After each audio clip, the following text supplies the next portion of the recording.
Paintings are incredible sources of information, story and beauty, and I'm always amazed how much more enjoyable they are when we know a little bit more about what they mean.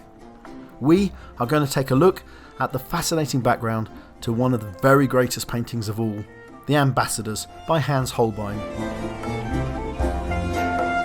You can see it at the National Gallery in London. It's very, very large. Go and see it. You'll be in for a treat. This is a painting with puzzles and clues and mysteries and levels. Yes, there are a number of levels at which you can understand this painting, and that's what makes it so utterly fascinating. In fact, I'm calling 4 levels. So let's begin straight away with level 1, our basic what is happening here.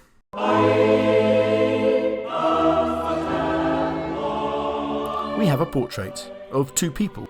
Who are they? When the National Gallery first got hold of this picture at the end of the 19th century, they thought they knew who these 2 were. The bloke on the left, important looking fellow, was Sir Thomas Wyatt, diplomat and poet, and the fellow on his left was, well, it was assumed it was Sir Thomas's secretary. All well and good, and very English. And then things started to become more interesting. The reason? Victorian amateur sleuths, ordinary members of the public who could now see this work in the newly created National Gallery, which acquired the painting in 1890. They started looking at some of the detail in the picture, and this is a painting where you might say the devil is in the detail. I always think detail is a fascinating thing in painting, because everything inside that artist's frame is intentional.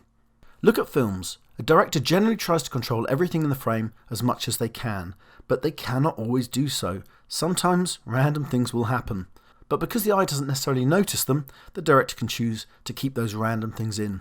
Contrast that with painting. Everything in the painter's frame has been chosen by the artist, which means whenever I look at a painting, I always ask myself, why is that there? Why has the painter put that there? Detail is all important, and the detail in this painting is staggering, microscopically astounding. Yep, that's where I am at the moment, Angley, England. I'm pretty confident you'll never experience detail like this in a painting. And just look at the detail of the fabrics, the texture of that rug, it's stunning. Look at the dagger, the tassels adorning it. You really get a sense of the physical presence of objects in this painting, their tangible quality. Anyway, our amateur sleuths came to the conclusion that this fellow here on the left was not an Englishman, and one of the reasons is this medallion he's wearing. Remember, the devil's in the detail, and the detail on this medal is brilliant. It's actually a medallion from the Order of Saint Michel, which is an order of French knights. Look at this portrait of King Charles VIII, painted some 40 years earlier. He's got the same medallion. But while we're here, just check on the difference between these 2 paintings. The detail in Holbein's medallion on the right is truly jaw-dropping. The effect of light catching on the metal. If you ever need to see the difference between great and mediocre art is, here you go. So, this fellow on the left was a French knight, but our amateur sleuths discovered more clues about why this man was French and who he actually was. Let's zoom in again close on the globe, really close. There's France. There's some strange spellings, but you should be able to recognise Paris, Baris, and Brittany, Normandy. And then there's this place, Policy, which exists, but, well, let's just say it's not very big. Current population is in fact 170 odd. So what is a tiny French village doing on a map like this? Well, the answer is Policy is the home of the de Danteville family. And, spoiler alert, this is Jean de Danteville. And what is quite wonderful is we can confirm this by looking at his dagger right close up. And the detail here is staggering. And on the hilt we can read Aetsue 29, which is abbreviated Latin full version Aetatis, for he is age 29. And sure enough, the records reveal that Jean de Danteville was 29 when this painting was made. How do we know when the painting was made? Well, there's also a very faint signature and date from Holbein himself on the painting, 1533. I don't know about you, but I find this stuff really exciting. It's like Indiana Jones with paintings. So, once we know who this fellow is, the other fellow becomes easier to identify. I introduce you to Monsieur Georges de Selve, a friend of Jean de Danteville, and we can confirm this again because once again we have an age. Here, on the book under his arm. Et artis sue 25. Age 25, again matched by the records to the actual age of Georges de Selve when this painting was painted. So, we have a portrait of two fine upstanding young French aristocrats. Boring! But this is level 1 stuff. We got further to dig. Let's head down to level 2.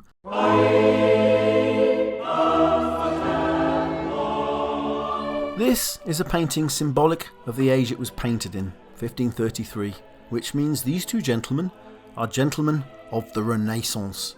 And between them, in this wonderful exuberance of objects, you can see the finest instruments of the Renaissance. In the upper half, we have objects relevant to the upper world, the celestial sphere, and underneath we have instruments that symbolise the earthly realm. The actual objects themselves, Holbein would have borrowed from his friend and fellow émigré, the astronomer Nicholas Kratzer. This is Kratzer, also painted by Holbein, and sure enough, you can see many of the same instruments he must have borrowed. So, top half heavenly stuff, bottom half earthly stuff.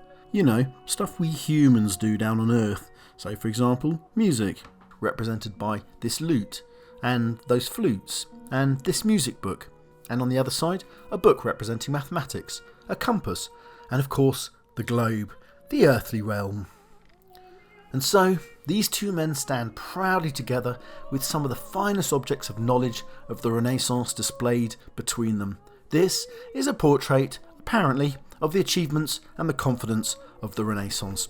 Boring. There's more, so much more. Let's get our hands dirty and dig into some of the history.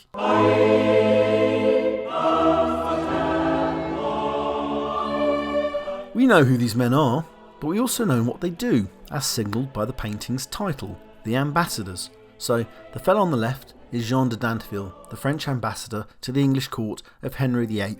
Yep, that's the fat lump who divorced or killed most of his 6 separate wives for the rather lame reason that he had a low sperm count. Henry VIII's need for a male heir will cause England's greatest political trauma of the entire age, and this painting puts us right in the centre of the whole story. So, the French ambassador to England is on the left, and on the right, Monsieur de Selve is the French ambassador to the Vatican. That means we're talking about 2 high-level diplomats here. Jean de Dinteville belongs here in England, but how about Georges de Selve? He's the French ambassador to the Vatican. Well, the fact that he's in England is to do with this great story of the day, which really becomes one of those hugely significant moments in European history, the point when England stops being a Catholic country and joins the Protestant fold. These events were known rather euphemistically as the King's Great Matter, and that was of course the issue of Henry's attempt to divorce his wife, Catherine of Aragon. Henry wanted a male heir. He and Catherine had had a daughter, that's Mary, who later became Queen Mary of England, but Henry didn't think he was going to get any more children from Catherine, and just to make the whole situation more luridly interesting, Henry had by this time become totally infatuated with a pretty young thing at court, a lady called Anne Boleyn. At which point I would show you some nice portraits of Anne Boleyn, but I can't because Henry ordered them all destroyed after she was, spoiler alert, executed by Henry, and that's because, essentially, Henry VIII was a thug. So, basically, Henry wanted to dump his old missus for a young floozy, and the usual method for doing so at that time was to annul the marriage, and the usual method of annulling a marriage at that time was to prove consanguinity, i.e. that you were both related in some way, and that was pretty easy, generally. Remember, this is 1500s Europe, basically Game of Thrones world, where most of Europe's aristocracies are all interrelated anyway. That's how families maintain power, through intermarriage. So, normally, Henry VIII would have had his way, but there was a problem here, and again, it was a family one. A family problem that had huge implications. And that's to do with the missus, Catherine of Aragon. You see, she was the aunt of the big cheese in Europe at the time, Charles V, King of Spain and Holy Roman Emperor, really the biggest power in Europe. That stick he wields, he was wielding over the Pope at the time. And, of course, you needed the Pope's dispensation to annul your marriage, and there was no way that Charles was going to have his aunt thrown over by the King of England, Henry VIII, like that. So we had an impasse. However, religion offered a way out for Henry. If he declared himself head of the church, then he could annul the marriage himself. Now, this was not the solution the ambassadors were looking for. They had come to England to try to prevent the great rift between England and Catholicism. Were they successful? If you look closely at the floor of our painting, this is actually the floor from Westminster Abbey, which is still there beneath the carpets. Both of our ambassadors had stood on this floor just a few months before this painting was painted to witness the marriage of King Henry and Anne Boleyn, and really the failure of their diplomatic mission. Yes, 1533 is not just the date of this painting, it's also the date of Henry's divorce from Catherine and his marriage to Anne Boleyn. So, now we know more about these ambassadors, we can examine their faces and ask, what do they tell us, their expressions? Is there a hint of sadness, resignation? Their missions had failed after all. Yes, perhaps, but also an expression that's hard to read, inscrutable. Remember, these are ambassadors, diplomats. Their expressions mask their thoughts and feelings. Jean de Danteville has got that apparently square, open posture, but that expression is still rather inscrutable. And Georges de Selve even more so, the way he's holding his cloak to himself and grasping those gloves, as if he's holding something back, keeping something to himself. These are two skilled operators working at the highest level of government in Europe, and they're keeping their thoughts to themselves. Hans Holbein was one of the very greatest portrait painters of his age. His paintings really give you a proper sense of the outer and the inner lives of his sitters, and in doing so, he's left us the most amazing visual portraits of the big personalities inside Henry's court. But back to our ambassadors, because once you know who they are and what their mission actually is, it starts making more sense of the various objects between them, and that is really fascinating. Go down to this maths book here. Holbein has painted it in such detail that we know what page it's on, and it's a page about division. Oh, and yes, it's being held open by a divider, a symbol of division. And look at the globe, it's the wrong way round. And again, look at the instruments, the flutes, one of them is missing, that's an empty socket there. And that prayer book, it has a hymn written in enough detail to recognise its author, the poster boy of the Reformation, Martin Luther. And then, most subtly and poetic of all, this beautiful detail of a broken lute string, a symbol of rupture and disharmony. This all subverts the picture of a glorious Renaissance in action and delivers us an image of fracture, division and damage. This is all history that Hans Holbein would have been acutely aware of himself from personal experience. Holbein was a German painter who had moved to Basel in Switzerland before contacts with Erasmus and Thomas More pulled him towards a nation that was short of painters of real quality, and that's England. But after Holbein had left Basel, it was taken over by a highly austere Protestant called Ulrich Zwingli, who introduced the most austere and authoritarian version of Protestantism, a form of religion that wanted nothing to do with the pomp and colour of Catholicism.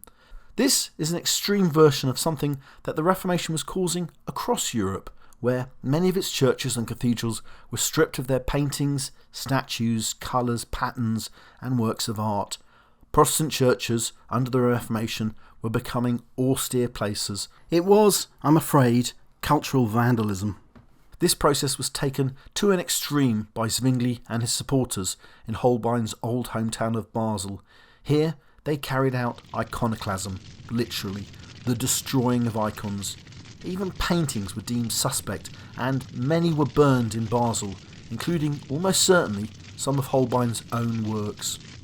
Just before painting the ambassadors, Holbein had returned briefly to Basel and seen at first hand the divisiveness and destruction that more extreme forms of Protestantism had caused.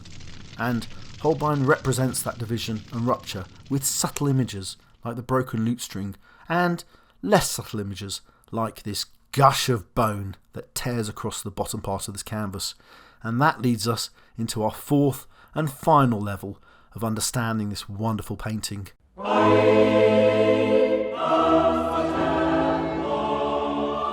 Which takes us to this jarring, sharp, dagger of an image that jaggers its way across the lower part of this painting. This is actually an anamorphic trick, a trick of perspective. If you look along the side, a grinning skull suddenly appears, and once you know this is a skull, it really changes the meaning of most of the rest of the painting, transforming it from portrait to another genre of painting, memento mori, a reminder of death.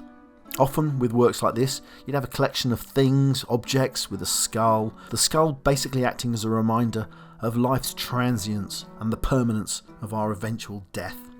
And so that skull really turns all these other objects into earthly vanities. Vanitas, vanitatum, Latin for the vanities of vanity, that is, the thought that earthly life is ultimately empty and vain. These objects may be things we are proud of, but ultimately they, and we're all going to end up as worm food.